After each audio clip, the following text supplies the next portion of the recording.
만큼 촬영을 하게 됐습니다. 자기소개 한번 할까요? 저는 라라책 수다의 라라입니다. 주인장이시죠? 네. 그동안 1년 동안은 얼굴 안 비추시고 네. 관리도 안 하시고 어떻게 지내셨습니까? 뭐 좀 일 좀 하느라 좀 네. 바빴어서. 네. 그리고 그리고 책명 라라의 친구 라라의 친구 룰루랄라입니다. 룰루랄라. 네. 신나게. 네. 그래서 그동안은 제가 이제 너무 책 읽기를 얌전하게 해서 좀 재미없을 것 같아서 이제는 좀 프리하게 토킹하고 스몰 토크처럼 이야기를 주고받는 형식으로 책을 읽고 얘기를 나눠보는 식으로 한번 해보겠습니다. 제가 까불면 혼나는 거 아닙니까? 그런 건 아닙니다. 알겠습니다. 자, 오늘 책은 전제의 법칙이라는 네빌 고다드의 유명한 책입니다. 네빌 고다드 책 중에서 상당히 많이 읽히는 책으로 알고 있어요. 네. 네. 지금 이거 인터넷 서점에서 다 지금 단종되었습니다. 저 품절이라고 합니까? 맞아요. 네, 책 사기 참 쉽지 않았는데 어렵게 책 구해서. 요 마이크를 좀만 더 가까이 두세요. 네. 이거 한번 체크해 보세요. 이 정도 들릴 정도로 해야 돼요. 예를 들어서. 자, 이 책이 요즘에 진솔미 유튜브에서 한번 추천해가지고 더 사기가 어려웠던 것 같아요. 예. 일단 이 책 소개를 좀 할까요? 앞부분 미리 저기에. 네, 책 못 구하신 분들을 위해서 저희가 짧게 책에 대한 소개 한번 해보시죠. 이 펴낸 곳은 30개의 계단이라는 출판사고요. 저자는 네빌 고다드. 제가 보통 목차를 좀 많이 읽어드리는 편인데 목차가 상당히 많아서 부지런히 한번 읽어볼까요? 네. 편집이 되더라도. 네빌 고다드 목차를 먼저 한번 읽어볼게요. 네빌 고다드의 삶과 가르침 역자 서문. 챕터 1 모든 것의 근원은 나. 챕터 2는 의식. 챕터 3은 전제의 힘. 챕터 4는 소망. 챕터 5는 진리가 자유롭게 해주리라. 챕터 6는 주의력. 챕터 7은 태도. 챕터 8은 대적하지 말라. 챕터 9 그대의 거처를 예비하라. 챕터 10 창조. 챕터 11 개입. 이게 너무 많네요. 네. 내면의 통제. 제가 마저 읽을까요? 네, 쭉 한번 읽어보시죠. 챕터는 건너뛰고 그 다음은 내면의 통제, 수용, 노력 없는 방법, 최고의 신비, 자기 항복, 어떤 것이라도 가능하다. 너희는 행하는 자가 되라. 핵심 사항들, 의로움, 자유의지, 끈질김, 그리고 실제 사례들, 그리고 당신이 실패했다면 그 이유는 믿음, 운명, 경외심. 네, 그리고 엄청 많네요. 엄청 많네요. 사실 제가 이 책을 엄청 좀 인상 깊게 읽었는데 이 책은 전 사실 비종교인이고 네네. 종교가 없습니다. 네. 종교가 있으시죠? 그죠. 특정 종교가 있죠. 네, 그래서 저는 이제 무교로서 이 책은 약간 기독교 베이스의 네. 해석이 된 책이잖아요. 그쵸. 그래서 전 사실 제가 많이 좋아하는 류의 책은 아닌데 이 책은 특히나 기독과 연관성 관련은 아니지만 연관성이 있는 끌어당김에 대한 책이긴데 상당히 저는 좀 인상적인 게 많았거든요. 그래서 네. 이 책을 읽고 성경을 이렇게 이해할 수 있겠구나라는 어떤 새로운 관점이 저한테 좀 생긴 것 같아서 저한테는 되게 의미 있는 책인 것 같아요. 그래서 이제 종교가 있으시니 좀 관점이 다를 수도 있을 것 같아요. 어렸을 때부터 교회를 다녔는데 지금 성경도 교회도 안 간 지 10년 가까이 돼서 종교인을 대표하는 그런 입장은 전혀 못 된 것 같지만 그래도 다닌 시간이 있다 보니까 참조해 보도록 하겠습니다. 근데 어떻게 읽으셨어요? 이게 종교인 그 경험으로서는? 이게 사실 종교적으로 기독교적으로 봤을 때 기독교도 하나의 성경이 있지만 우선 버전들도 많아요.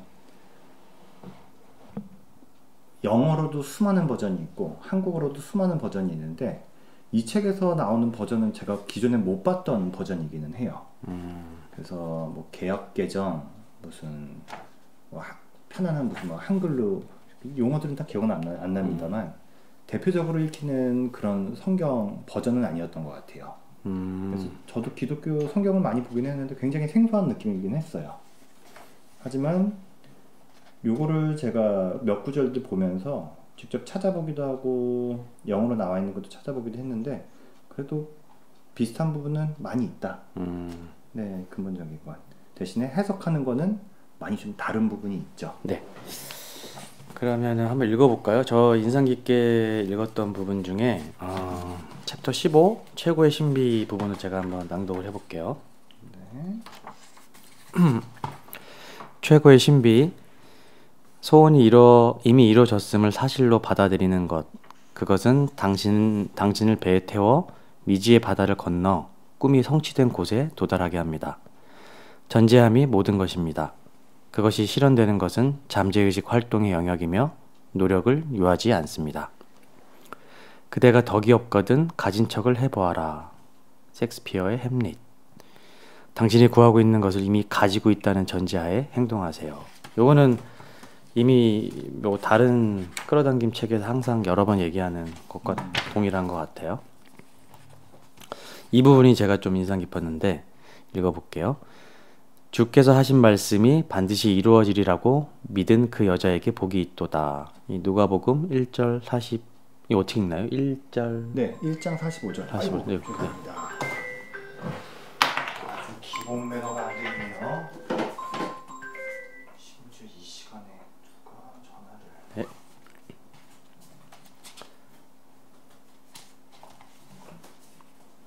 죄송합니다. 네.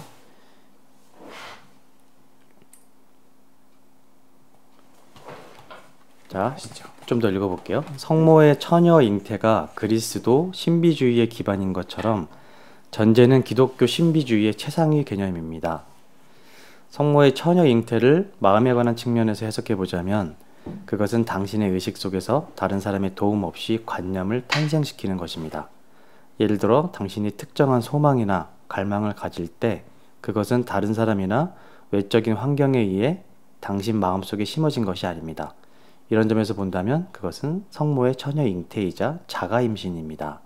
전 이 부분이 되게 저한테 와닿아서 이거 성경을 이런 식으로 이해하면 되겠구나. 그 자가 잉태 그리고 뭐 그리스도 신의 존재 이거를 이 책에서는 내가 가진 상상력이라는 것과 연결시켜서 모든 걸 해석했단 말이죠. 그래서 되게 이게 신기했는데 그래서 저는 신을 믿지 않는 사람으로서는 이 데빌고다드는 성경을 주 예수 그리스도를 내가 이미 가지고 있는 상상력이라는 존재에 비유해서 이제 끌어당기면 해석했구나라고 생각이 들었어요.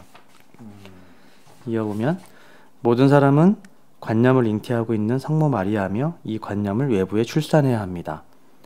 전제는 의식을 최고 높은 수준으로 사용하기 때문에 신비주의의 최상위에 있습니다. 상상 속에서 소원이 성취된 느낌을 사실처럼 가질 때 당신은 정신적으로 더 높은 수준으로 올라갑니다.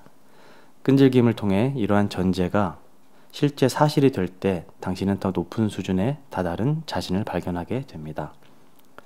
당신이 사실로 받아들인 것은 당신의 주변 세상을 의식적, 무의식적으로 움직이게 하여 의도한 결말로 이끕니다. 그렇기에 사건들을 결정하는 것은 당신의 전제일 뿐입니다. 삶이라는 드라마는 마음에 관한 드라마이며 그 드라마 전체는 당신의 전제한 것들에 의해 써지고 만들어집니다. 오라는 것을 사실로 받아들이는 전제의 기술을 배우세요. 당신의 행복을 이끄는 것은 오직 전제의 힘밖에 없습니다. 네, 그래서 내가 전제하고 상상하는 것이 모든 것들을 끌어당기고 결국에는 그것이 이루어진다. 뭐 이런 이야기를 이렇게 적은 것 같아요. 네. 그래서 저는 이렇게 성모의 처녀 잉태가 자가 임신이라는 부분들이 이게 일반인으로 보기에는 말이 안 되는 부분이잖아요. 자가 임신이라는 게. 그죠. 네. 이걸 상상력으로 내가 상상하는 거를 임신으로 대비시켜서 해석을 하는구나. 끌어당김에 대한 것들을 이 부분이 조금 이해가 좀 되더라고요. 그래서 성경으로 다가가는 게 그래서 약간 기독교 관점을 다르게 바라볼 수 있었던 계기가 된 것 같아요. 성모 마리아가 내가 상상 임신을 해서 임신이 된 겁니까 그러면? 저는 잘 모르겠어요. 근데 그거를 잘 아시잖아요. 어떻게 된 거예요? 거기서는 성모 마리아가 내가 상상을 해가지고 끌어당김으로 이런 내용은 사실 전혀 저도 굉장히 생소한 부분인 것 같고. 근데 그럼 이분은 그렇게 설명을 하는 거네요. 거기서는 이제 기적들을 얘기하는 것 중에 대표적인 게 남성과 잠자리를 하지 않고서도 아기를 갖게 됐다. 그러니까 이거는 일반적으로 인간의 영역에서 할 수 없는 기적을 이제 예수님이 탄생할 때도 기적을 가지고 이제 시작을 하는 거죠. 그 부분을 얘기한 것 같아요. 남성과 자지 않았을 때도 아이가 생겼다는 부분을 네. 여기서는 내가 가진 상상력이 그 자가 임신이라고 생각하는 거죠. 내가 상상하면 그것이 이루어진다고 얘기하는 그 전제의 법칙에 대해서 그 비유를 거기다 이제 대입을 한 것 같아요. 좋습니다. 그리고 독자분들이 이제 아직 이 책을 못 읽으신 분들 하면 이게 좀 여기서 굉장히 큰 키포인트가 나, 하나님, 그리고 상상력 이런 얘기가 있는데 내가 주어인 거에 상상력, 나, 하나님 동일시 하는 부분이 있어요. 그래서 상상력이라는 것도 그게 곧 하나님이다. 물질의 만물의 근원이다. 그리고 그게 또 근원으로부터 내가 나왔기 때문에 나 또한 그 근원인과 동일하다. 는 얘기를 가지고서는 이 모든 것들을 풀어내다 보니까 그 부분이 이해가 되지 않고서는 이게 무슨 얘기인가 싶을 수 있어서 그 부분 좀 짚어드리겠습니다. 근데 맞습니까? 저는 이제 종교인이 아니니까 좀 궁금한 게 이 기독교에서는 이제 그리스도인이란 신을 추앙하잖아요. 네네. 근데 불교는 내가 부처가 되는 것들에 대한 철학적 관념이란 말이죠. 그렇죠.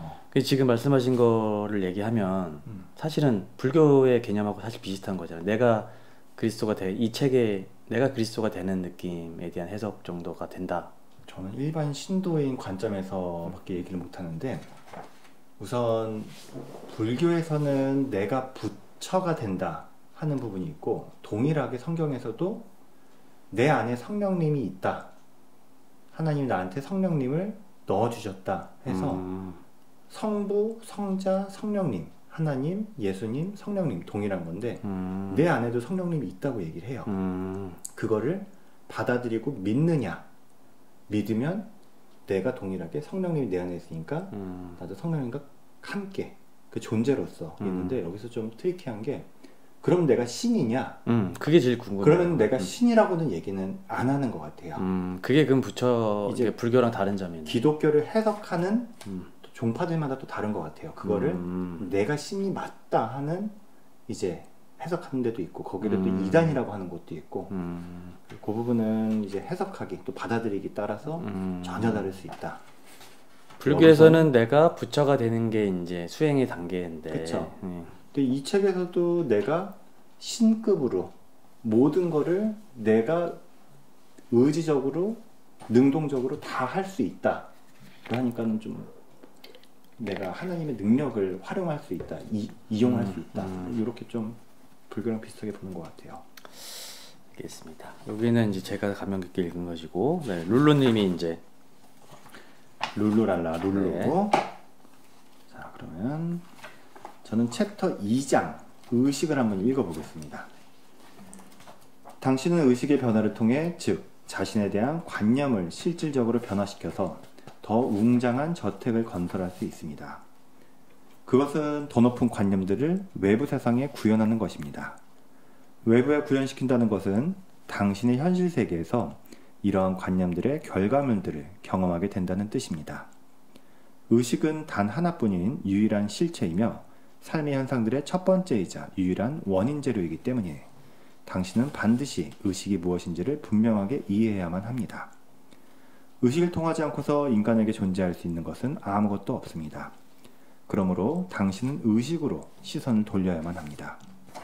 의식만이 삶의 현상들을 설명할 수 있는 유일한 토대이기 때문입니다. 우리가 의식을 첫째 원인으로 인정한다면 그 원인에서 펼쳐져 나간 것들도 의식과 무관할 수 없다는 것을 알 것입니다. 다시 말해 첫 번째 원인 재료가 빛이라면 그것의 모든 산물들, 열매들, 발현된 모든 것들은 빛으로 남아 있어야 합니다. 첫 번째 원인 재료가 의식이라면 그것의 산물들, 열매들, 그리고 현상들은 의식으로 남아 있어야 합니다. 우리가 볼 수 있는 모든 것들은 같은 재료로 만들어진 더 높거나 낮은 형태 혹은 변형물에 불과합니다. 다시 말해서 당신의 의식이 유일한 실체라면 그것은 분명 유일한 재료이기도 할 것입니다.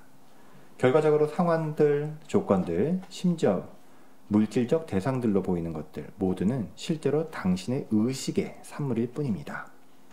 그렇다면 외부 자연이 당신 마음 바깥에 있는 어떤 독립된 사물이나 복합물이라는 생각은 버려야 합니다. 당신과 당신의 환경은 서로 분리되어 존재할 수 없습니다. 당신과 당신의 세상은 하나입니다. 그러므로 삶의 현상들의 원인을 알고 이를 통해 가장 바라는 꿈들을 진정으로 실현하고자 한다면 사물들의 외적 모습을 버리고 내적 중심, 즉 당신의 의식으로 향해야 합니다. 끝까지 읽을까요? 엄청 많은데요? 네.